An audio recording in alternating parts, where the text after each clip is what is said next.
Hello, आप सभी का नर्सिंग गुरुकुल के इस अमेजिंग से प्लेटफॉर्म पे मैं सिद्धार्थ आप सभी का बहुत बहुत स्वागत करता हूं। अगर आपने भी एमपीपी यूनिवर्सिटी का एंट्रेंस एग्जाम दिया था, चाहे वो बीएससी नर्सिंग के लिए दिया था या फिर वो जीएनएम के लिए दिया था, आपका एंट्रेंस एग्जाम हो चुका है। अब बच्चों के मन में बहुत बड़ा सवाल ये रहता है कि रिजल्ट कब आएगा। रिजल्ट आने के साथ साथ क्या मेरे 40 नंबर या 70 नंबर 80 नंबर हैं, 90 नंबर आ गए, अगर मैंने मैच किया, मेरे इतने क्वेश्चन सही हो रहे हैं, तो क्या मुझे एडमिशन मिल पाएगा। इस प्रकार की बच्चों के मन में डाउट रहते हैं। इस वीडियो में हम ये भी बात करेंगे कि क्या एक्सपेक्टेड कट ऑफ रह सकती है गवर्नमेंट कॉलेज के लिए और क्या एक्सपेक्टेड कट ऑफ रह सकती है प्राइवेट कॉलेजेस के लिए, नर्सिंग और जीएनएम दोनों तरीके की कोर्सेज के लिए। ठीक है, और काउंसलिंग आपकी कब से स्टार्ट होगी, इस टॉपिक पे भी बात करेंगे। संपूर्ण जानकारी आपको एक ही वीडियो में मिलने वाली है। चैनल पर नए हो तो चैनल को सब्सक्राइब जरूर करना। क्योंकि आपको इसकी जो काउंसलिंग है, काउंसलिंग बहुत ज़्यादा एक ऐसा टॉपिक होता है, ऐसी प्रोसेस होती है जो बहुत ज़्यादा इंपॉर्टेंट होता है। अगर आपके मार्क्स अच्छे भी आ गए, अगर आपने काउंसलिंग अच्छे से नहीं कराई है, तो आप राउंड 1 करा लो, राउंड 2 करा लो, मॉपअप भी करा लो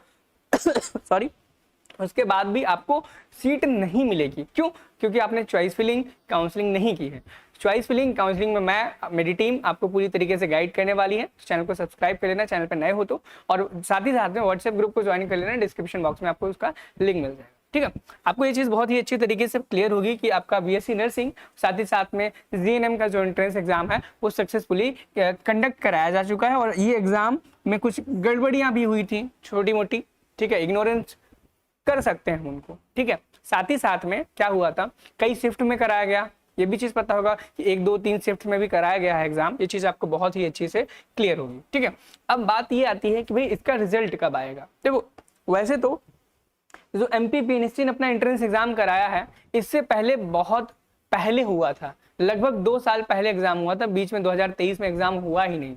ठीक है, एक बार हुआ था, उसका रिजल्ट नहीं आया था, तो उस एग्जाम को कैंसिल, रद्द कर दिया गया था। इस बार एग्जाम हुआ और उसी समय पर हुआ था, हुआ एग्जाम इस बार 2024 में, जो समय उन्होंने अपने नोटिफिकेशन में दिया था। यानी कि उन्होंने कोई भी लेट लतीफी नहीं की अपने एंट्रेंस एग्जाम की डेट को लेकर के, आगे पीछे कुछ भी जरा भी नहीं किया। एडमिट कार्ड भी सेम उसी डेट पे आया, थोड़ा सा चेंजमेंट एक बार हुआ था और आपका एग्जाम सेम डेट पे कंडक्ट करा दिया गया। अब बात रही कि रिजल्ट, तो भाई देखो, अगर जब उन्होंने एग्जाम सही टाइम पे कराया, कोई डिले नहीं किया एग्जाम में, तो आपका जो रिजल्ट है ना, रिजल्ट भी सही समय पर ही भी आने की संभावना है। सबसे पहले देखो, एग्जाम होता है, एग्जाम के बाद रिजल्ट ही आता है ना।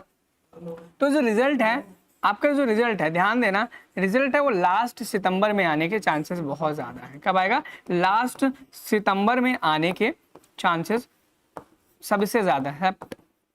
ठीक है, उससे पहले भी हो सकता है आ जाए, बट एक्सपेक्टेशन यही है कि लास्ट सितंबर, और लास्ट सितंबर बोले तो 25 तारीख से लेकर के 30 के सितंबर के आसपास। और हो सकता है अगर अक्टूबर में चली जाए तो भाई कुछ प्रिडिक्शन हम या कोई भी नहीं लगा सकता है। उसके बाद कम से कम 10 से 15 दिन के बाद आपकी काउंसलिंग की प्रोसेस स्टार्ट की जाएगी। मैं बता दूं, काउंसलिंग एक ऐसी प्रोसेस होती है जिसमें बच्चे को अपनी काउंसलिंग यानी कि कॉलेज चूज करने का एक ऑप्शन मिलता है कि भाई अगर आप एमपी से नर्सिंग करना चाहते हो तो कौन कौन से कॉलेज से करना चाहते हो। यानी कि आपको वैराइटीज ऑफ कॉलेजेस की लिस्ट बनानी होगी कि भाई मुझे इस कॉलेज से एडमिशन लेना है, इस कॉलेज में एडमिशन लेना है, इस शहर में जाना है, इसमें नहीं तो ये वाला मिल जाए, इस शहर में भी हम पढ़ लेंगे, इस शहर में पढ़ लेंगे। इस प्रकार से आपको एक लिस्ट बनानी पड़ेगी।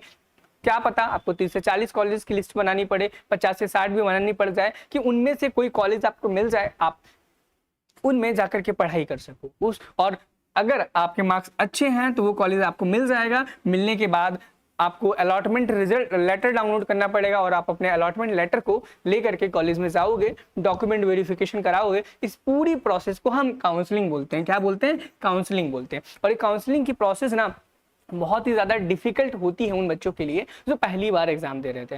हो सकता है, हो नहीं सकता, सच में आप पहली बार ही शायद 90% ऑफ द स्टूडेंट एग्जाम दिए होंगे नर्सिंग का, क्योंकि 12th पास करने के बाद नर्सिंग डायरेक्ट दे रहे होंगे। कुछ बच्चे ऐसे भी होंगे जो नीट एग्जाम दिए होंगे, कुछ बच्चे ऐसे होंगे जिन्होंने पहले एग्जाम दिया था और इस बार भी इन्होंने दे दिया। अब पिछली बार तो काउंसलिंग हुई नहीं थी, तो लगभग जितने भी बच्चे सब नए, उन्हें नहीं पता है। और अगर इसमें आपने गड़बड़ी की, आपके मार्क्स अच्छे हैं, तो भी आपको गवर्नमेंट कॉलेज नहीं मिलने वाला। क्यों? क्योंकि आप काउंसलिंग सही से नहीं कर रहे हो। काउंसलिंग कैसे सही से करानी है, घबराओ मत, उसका कोई भी चार्ज, कोई भी पैसा आपसे नहीं लगने वाला। बस आपको हमारे चैनल को सब्सक्राइब करके रखना है। समय समय पर हम और हमारी टीम आपको गाइड करेगी कि कैसे आप काउंसलिंग करा सकते हो कम से कम रिसोर्सेज में, आसानी से, ताकि कम नंबर पर भी आपको एक अच्छा नर्सिंग कॉलेज मिल जाए। ठीक है, मुझे लगता है मैंने रिजल्ट के बारे में जितने डाउट्स है, कब आ सकता है, लास्ट सितंबर में, और काउंसलिंग लगभग रिजल्ट आने के 10 डेज बाद ही स्टार्ट होता है। कुछ जगह पे तुरंत हो जाता है, जैसे यूपी में 1-2 दिन बाद हो गया था, बट यहाँ पर हो सकता है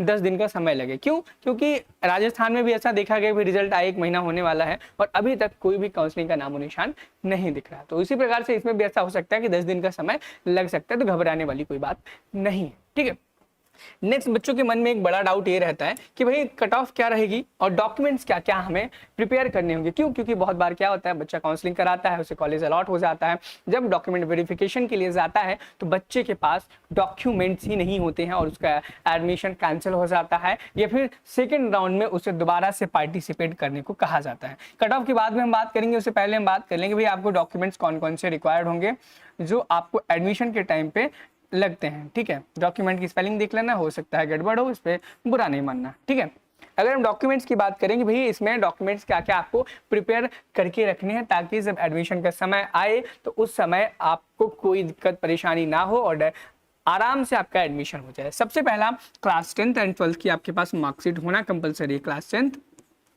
एंड 12th मार्कशीट अगर आपके पास नहीं है तो आप कॉलेज से जाकर के ले लो। ठीक है, क्योंकि ये कंपलसरी है।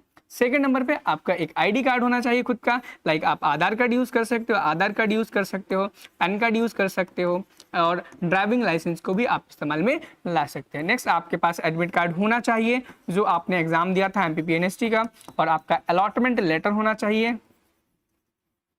ठीक है, साथ ही साथ में आपके पास कास्ट सर्टिफिकेट चाहिए। क्या?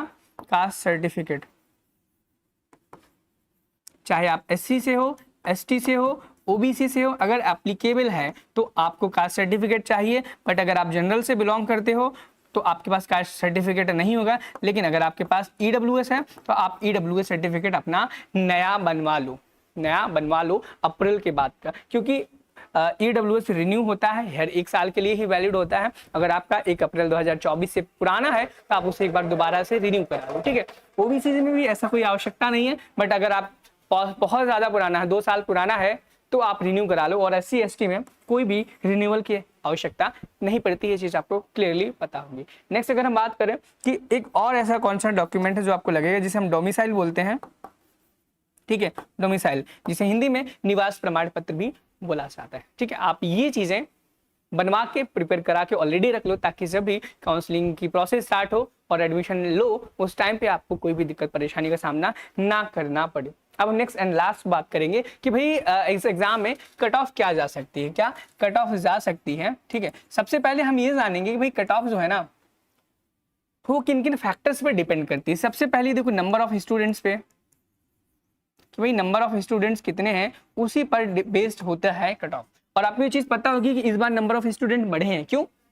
बहुत सारे बच्चे ऐसे हैं जो 2022 से इंतजार कर रहे थे कि 2022 का दिया, 23 में एग्जाम ही नहीं हुआ, 2024 में हुआ, तो वहां से वो वेट कर रहे थे। 2023 वाले, 22 वाले और 24 वाले 3 साल के बच्चे थे जिन्होंने एग्जाम दिया। ठीक है, हो सकता है कुछ ऐसे भी बच्चे हैं जो आउट स्टेट के दिए हों, यूपी के हों, राजस्थान के हों, हरियाणा के हो, किसी अदर के स्टेट के कुछ परसेंटेज, 5%, 6% स्टूडेंट ने एग्जाम दिया होगा, तो नंबर ऑफ स्टूडेंट्स आपके इंक्रीज हो ही गए। आपको ये चीज़ बहुत अच्छी तरीके से पता होगा, ये बहुत बड़ा फैक्टर होता है। और इससे पहले क्या होता था, 2022 में जब एग्जाम हुआ था या 2021 में एग्जाम हुआ था, तब जब एग्जाम होता था ना, उसमें सिर्फ गवर्नमेंट कॉलेज के लिए ही एग्जाम होता था। लेकिन अब गवर्नमेंट प्लस प्राइवेट दोनों टाइप के कॉलेजेस को इंक्लूड कर दिया गया। यानी कि अगर आपको BSc नर्सिंग करना है MP से ना, तो आपको गवर्नमेंट में एडमिशन लेना हो चाहे प्राइवेट में लेना हो, आपको MPPNST का एंट्रेंस एग्जाम कंपलसरी है देना। तो पहले तो सिर्फ गवर्नमेंट के ही लिए स्टूडेंट्स में स्ट्रगल होता था, फाइट होती थी, लेकिन अब प्राइवेट वाले भी इसी के अंदर आ गए। आपको कोई भी कॉलेज लेना हो, आपको एग्जाम देना पड़ेगा। तो यहाँ से भी चांसेस ऐसे हैं कि भाई आपका कंपटीशन बढ़ गया, यहाँ पे कट ऑफ बढ़ने के चांसेस। पहले सिर्फ BSc नर्सिंग के लिए आपको एग्जाम देना पड़ता था, अब जो GNM वाले स्टूडेंट्स हैं वो GNM वाले स्टूडेंट भी इसके अंदर शामिल हो गए हैं। यानी कि जो बच्चे जीएनएम करना चाहते थे उनके लिए अलग एग्जाम होता था, लेकिन अब वो बच्चे भी इसी एग्जाम को देंगे तो नंबर ऑफ स्टूडेंट्स क्या हुए, फिर से इंक्रीज हो गए। ठीक है, तो यानी कि जितनी पहले कट ऑफ जाती थी उससे ज्यादा ही जाएगी, उससे कम नहीं जाएगी किसी भी कंडीशन में। और क्या रह सकती है, तो एक जनरल बात करें कि अगर किसी भी बच्चे को गवर्नमेंट में जाना है तो उसके अगर 60 प्लस है तो वो एक सेफ जोन में माना जाएगा, ध्यान देना, सेफ जोन में माना जाएगा। लेकिन अगर उसकी 70 प्लस है तो की गारंटी है कि उसका एडमिशन हो जाएगा, बस वो अपनी काउंसलिंग सही से कराए। और काउंसलिंग सही से कैसे कराएगा, नर्सिंग गुरुकुल के चैनल को सब्सक्राइब करके रखिए, और जैसे ही हम आपको गाइडेंस प्रोवाइड कराएंगे उसी तरीके से आपको करना है और आपको बहुत बेहतरीन रिजल्ट मिलेगा और आपका सिलेक्शन हो जाएगा अगर आपके मार्क्स अच्छे हैं तो।